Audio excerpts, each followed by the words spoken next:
Halo Bung Rocky, kemarin itu ya ada dua peristiwa penting yang sebenarnya banyak ditunggu orang dan yang satu yang ditunggu nggak jadi, tapi yang satu jadi ya itu masih berkaitan dengan Ma'ruf, Mahfud, Mahfud MD ya berkaitan dengan dana 300 triliun itu. Karena kan semula Pak Mahfud mestinya diundang oleh Komisi 3 dalam rapat kerja tapi batal karena surat undangannya katanya belum ditandatangani oleh pimpinan. Yang kedua kan Pak Mahfud akhirnya juga bertemu dengan Ibu Sri Mulyani dan Kepala PPATK gitu. Nah, yang soal ini menarik, ternyata angka yang disebut Pak Mahfud yang 300 itu masih terlalu kecil. Itu tanya 349. Tetapi orang kemudian lihat ini kelihatannya tidak seperti yang dibayangkan sebelumnya gitu ya. Ini kita pahami Pak Mahfud kelihatannya sedang melakukan siksak ini ya. Kalau dari sisi strategi membongkar kasus ini ya nggak kenceng terus, nggak tabrak terus gitu, nggak gaya Madura, rupanya tarik ulur gitu ya.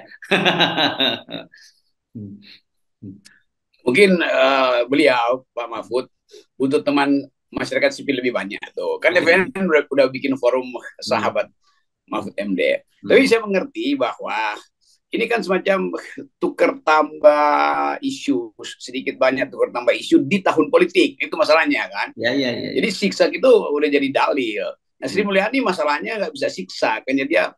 Jadi kalau kita anggap bahwa Mahfud mampu untuk uh, menunggang isu ini, sebaliknya Sri Mulyani nggak bisa tuh. Dia Hmm. terlihat kaku, dia terlihat stres, karena ini langsung menyangkut reputasi dia Hmm. di departemen di Kementerian Keuangan. Sementara Mahfud lebih lincah karena dia ada di istana dan dia lebih punya akses untuk mengatur opini publik. Beda dengan Sri Mulyani yang nyuruh orang nggak mampu, dia kemudian influencer untuk jadi juru bicara dia, itu juga ngaco tuh. Hmm. Jadi sekali lagi kelihatan bahwa benteng atau backup Sri Mulyani itu akhirnya terbaca, atau dengan dia mengumpulkan backup influencer masyarakat sipil, terbaca bahwa dia memang gugup dengan isu Hmm. ini. Hmm. Jadi kita mau lihat sebetulnya ini pertahanan Sri Mulyani sampai di mana tuh, bahwa Hmm. memang itu ya Sri Mulyani masih menunggu data, tambahan data apa, wong udah dari 12 tahun lalu data itu disodorkan kok. Hmm. Jadi sebetulnya walaupun akhirnya PPATK mungkin sedikit mengendalikan tekanannya dengan Hmm. menganggap bahwa ini bukan korupsi kok, iya, tetapi itu diajukan sebagai masalah yang seharusnya disidik langsung oleh Yes. Departemen Keuangan sebagai apa istilahnya itu, Penyidik penyidik asal, awal atau apalah, penyidik asal. karena Ya. menyangkut Hmm. ya penyidik asal kasus, karena kasusnya ada di situ maka dia mesti lakukan dengan sendirinya. Itu tradisi di dunia begitu, karena Departemen Keuangan adalah sumber sumber utamanya pencucian uang, justru dia mesti lakukan penyidikan awal di situ tuh. Tetapi Sri Mulyani nggak mampu lakukan itu, karena itu kelihatannya dia mau menghindar tuh. Dan Hmm. sambil oke, datanya apa, mana yang baru segala macam. Loh, setiap hari ada yang baru. Jadi sebetulnya yang disebut sebagai sebut aja affirmative action, tindakan yang seharusnya diambil oleh Menteri Sri Mulyani itu nggak terlihat. Nah, sifat defensif ini yang bagi publik, bagi netizen menganggap bahwa ada sesuatu dong di situ tuh. Ya, Kenapa Sri ya. Mulyani ragu? Kenapa dia cemas? Kenapa dia kelihatan tegang? Kenapa dia butuh influencer untuk menerangkannya? Urusannya dengan influencer soal yang sangat teknis pidana tuh. Itu masalahnya. Ya, ya. Tapi kita juga perlu ingatkan Pak Mahfud ya. Mungkin kalau kita memahami ya siksa yang dilakukan oleh Pak Mahfud. Tapi publik ini kan sekarang melihatnya hitam putih, Bung Rocky. Hati-hati loh, ini Pak Mahfud mengelolanya juga ya. Iya, saya kira Pak Mahfud harus harus betul-betul peka. Jangan sampai Mahfud kejebak dua kali atau tiga kali karena dia mundur lagi dari posisi dia tuh hanya karena suasana politik berubah tuh. Tetap Mahfud, kita mesti tuntun dia, kita sahabati dia supaya dia lakukan langkah yang lebih drastis gitu. Bahwa saya tahu apa yang terjadi karena saya adalah ketua komite pemberantasan pencegahan pencucian uang. Jadi secara ex officio berarti dia mampu untuk melihat panah terakhirnya kemana, atau sementara panahnya menuju pada pejabat-pejabat Departemen Keuangan tuh nggak ada soal kan. Sebab itu memudahkan orang untuk melihat di mana proses penyidikan dimulai itu. Kalau Mahfud kemudian mundur, juga orang merasa kalau begitu masuk angin juga. Tapi saya percaya Bapak Mahfud dalam kasus ini dia mau asuh dulu opini publik ini supaya lebih lebih matang, sehingga dia mampu untuk mungkin dia bikin konferensi pers sendirian lagi, sendirian aja, nggak perlu dengan Ibu Sri Mulyani, karena dia menganggap Sri Mulyani kok nggak bisa jujur ya, agar dia itu reputasinya itu dia bisa tabung mulai sekarang sampai ke 2029. Nah, kalau kita main jangka panjang begitu aja dah. Mhm.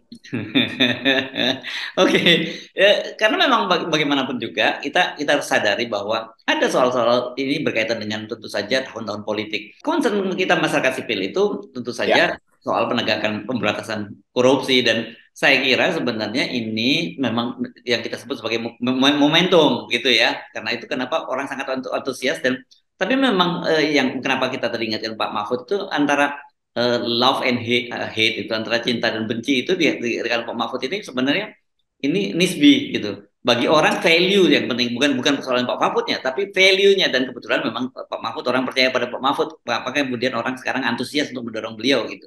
dulu saya pernah buat semacam kategori siapa sih yang tersisa punya integritas di istana, Hmm. yang sedikit banyak masih bisa kita andalkan. Saya sebut Sri Mulyani dan Mahfud. Sekarang saya tinggal sebut Sri Mulyani, Mahfud. Sri Hmm. Mulyani tinggal mungkin 0,7% yang tersisa di dia tuh, Hmm. karena pragmatisme dia tuh dan cara dia menangani kasus ini terlihat Ya, bahwa dia mau cover up ini dengan segala ya. macam teori atau headline doang tuh. Tapi Mahfud ada potensi untuk jadi pemimpin bangsa di masa depan tuh. Nah Hmm. karena itu Mahfud mesti investasikan nilai tadi itu. Bahwa Hmm. kepercayaan publik pada dia hari ini justru meninggi karena dia yang memulai, entah sebagai whistleblower atau mungkin momentumnya memang Pak Mahfud udah tahu lalu dia ucapkan tentang 360 triliun itu tuh. Jadi Hmm. Mahfud memulai acara ini, maka dia yang mesti menutupnya nanti itu.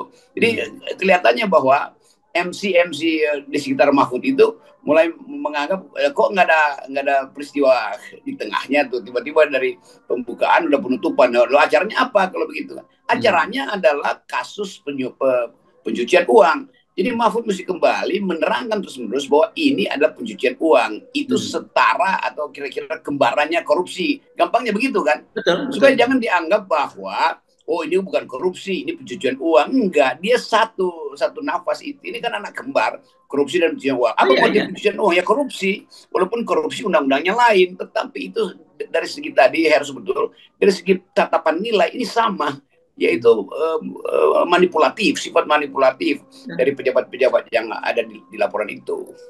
Ya, ya saya kira kita karena ini kan seolah-olah ini, tapi kita paham lah apa yang dilakukan oleh PPATK maupun Pak Mahfud itu untuk bicara, oh ini bukan korupsi, ini TPPU gitu. Sebenarnya dia ingin sedikit menyelamatkan wajah Kementerian Keuangan dan Ibu Sri Mulyani gitu. Tapi sebenarnya kan kita paham juga apa yang dimaksud. Kan bagaimanapun juga TPPU itu adalah bagian dari proses menyamarkan hasil korupsi. Sebenarnya kan itu jadinya. Makanya ada sebutan sebagai anak kembar tadi kan. Ya itu yang nggak bisa dibedain oleh publik dan publik memang nggak mau bedain itu. Yes. Jadi buat apa dibedakan sesuatu yang sekedar istilah teknis? Ini korupsi, undang-undangnya ini tindak pidana pencucian uang ini, undang-undangnya ini. Iya, tapi dia ketemu di aliran sungai yang sama. Ya. Itu soalnya kan. Jadi sebetulnya Pak Mahfud bilang aja bahwa ini adalah kejahatan. Lebih enak lah daripada Nah, ya, menyebut ya. secara teknis. Ini kejahatan. Siapa yang mesti sidik? Ya Departemen Keuangan yang pertama yang punya hak menyidik. Kenapa? Karena bagian itu ada di dia tuh. Jadi Hmm. tuan rumah sidik dulu deh rumahnya Hmm. sendiri gitu. Iya, iya, iya. Gampangnya begitu kan. Iya. Jadi ya udahlah, saya kira besok mesti kita tekan Pak Mahfud ucapin itu lebih keras lagi tuh. Tapi sebenarnya tepat juga kalau disebutkan tidak pidana, yang satu tidak pidana korupsi, yang satu tidak pidana pencucian uang. Sama-sama tidak pidananya semua sebenarnya. Iya. Ya dengan menyebut tindak pidana orang paham lah. Ngapain sih Iya, hafal-hafal oh ini korupsi berarti ada iya, koruptornya. Kalau TPU itu mungkin grup, mungkin lebih luas lagi. Iya nggak ada soal. Tapi ini iya, kejahatan karena itu disebut tindak pidana tuh kan iya, iya, gampang iya. gitu. Ya, dan dalam kasus ini sebenarnya publik paham lah dengan meskipun Pak Ivan, Pak Mahfud mencoba tidak terlalu menekan Ibu Sri Mulyani. Tapi kenapa kemudian Ibu Sri Mulyani wajahnya tertekan? Karena orang tahu belaka bahwa ya kalau gitu selama ini Kementerian Keuangan tidak bekerja dalam soal yang semacam ini. Kan laporan-laporan sudah masuk, ya, kan Ibu Sri Mulyani mengaku tidak tahu angkanya. Loh, berarti kan ini tidak ada satu tentu mungkin Ibu Sri Mulyani tidak dilapori. Yang kedua karena kita tahu sampai sekarang ternyata dari 200 laporan itu belum ada tindakan ya berarti tidak bekerja dalam hal ini inspektoratnya. Memang tidak bekerja. Kan ini baru mulai terbuka ketika Mahfud ngomong tuh. Yes, Jadi kalau nggak diucapin oleh Pak Mahfud itu sampai lebaran lebaran udah. lebaran cebong nggak bisa kebuka tuh kan. Jadi bagian-bagian ini yang orang mau lihat. Kenapa sih Mulyani masih ragu-ragu tuh? Hmm, Berarti ada sesuatu yang lebih besar dari yang dia tahu tuh. Dan hmm, itu yang akan dia pakai sebagai covering up untuk cerita ini. Tapi tetap kita mau tuntut Sri Mulyani itu, Anda itu adalah kasir. Nah, brankas Anda bolong, kok Anda diam aja tuh? Anda mau tunggu lagi di bawah ini, tapi bolongnya baru dari belakang, kita mau tunggu bolong dari depan. Kunci brankasnya ada nggak? Jadi bagian-bagian itu, nah hal-hal yang sifatnya ngeyel secara teknis ini itu jadi umpan utama bagi netizen untuk menuduh aja bahwa Sri Mulyani menyembunyikan sesuatu. Dia tahu di mana bolongnya, tapi dia mau tutup itu. Berarti ada persoalan lebih besar. Apa itu? Ya relasi kekuasaan. Kan dengan mudah begitu kita tahu permainan itu. Atau ada orang yang mungkin dapat keuntungan dari proteksi itu. Kan itu juga mesti dianggap dicurigai dengan cara itu. Berarti Sri Mulyani ada geng dia yang tidak dia lindungi. Kan gampang tuh. Ya, ya. Nah, tadi saya senang Anda menggunakan kalimat ngeyel itu. Tapi sebenarnya ada kurang lengkapnya. Kalau saya ngeyel dan ngeles, itu kan kesannya seperti itu. Iya, sebenarnya lebih banyak ngelesnya tuh. Kalau ngeyel ya ini ngeles. Dan buruk banget kan PR-nya Departemen Keuangan. Sangat. Begitu kasus masuk, langsung undang masyarakat sipil. Mari kita rapat tentang integritas. Ada urusan apa? Begitu kasusnya naik lagi, Sri Mulyani sibuk kumpulin influencer. Influencer senang, dia pasang di Instagram semuanya tuh. Oh, kami diundang Sri Mulyani sebagai influencer. Buat apa? Ya buat mempromosikan hal-hal baik dari Departemen Keuangan justru. Loh, yang lagi berlangsung kejahatan. Kan itu konyolnya di situ kan, dungunya begitu nih Menteri Keuangan tuh. Oke, walaupun sekarang ini coba tensinya diturunkan, saya kira tetap saja ini kalau kalau untuk permainan sepak bola ini permainan masih dalam kendali Pak Mahfud ya. Saya kira betul bahwa Mahfud akhirnya menangkap semacam sinyal bahwa ada relasi kekuasaan yang disamarkan oleh Sri Mulyani. Dan itu bagi seorang Mahfud MD, dia paham itu permainan semacam itu. Dan kelihatannya Mahfud justru akan ulur itu supaya beban pembuktian ada pada Sri Mulyani. Kan gampangnya begitu tuh. Ya, jadi ya Sri Mulyani di remote aja oleh Mahfud. Kan Mahfud lebih enteng kan. Loh, dia dekat presiden, setiap hari lapor presiden, dia tahu perkembangan isu itu. Dia Menko Polhukam, dia mewadahi beberapa kementerian teknis. Sementara Sri Mulyani adalah menteri teknis. Jadi beban itu sedikit disodorkan oleh Mahfud pada Sri Mulyani, dan kelihatannya kunci utamanya memang dipegang oleh Mahfud. Tapi Mahfud sebagai intelektual, sebagai akademisi, dia ngerti bagaimana duel argumen. Tapi sebagai politisi yang matang dari zaman Gus Dur, dia tahu juga cara untuk mengendalikan isu ini. Jadi saya kira keahlian Mahfud ada di situ. Tapi kita mau uji Mahfud sanggup nggak di ujungnya dia terangkan bahwa ini adalah kejahatan. Gitu aja. Oke. Baik, terima kasih Bung Rocky. Tetap 0%. Yes.